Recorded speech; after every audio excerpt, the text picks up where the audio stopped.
Ну что, ребят, счастье в мелочах. Как ваше воскресенье проходит? Я вдали от города, в тишине, уже закат, сумерки. Вот так. Счастье реально в мелочах. Костерчик, озеро, тишина. Ни души. За 3 часа ни одного человека, ни одного животного.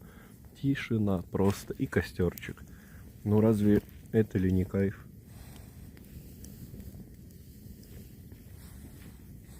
Мы забываем о простых вещах,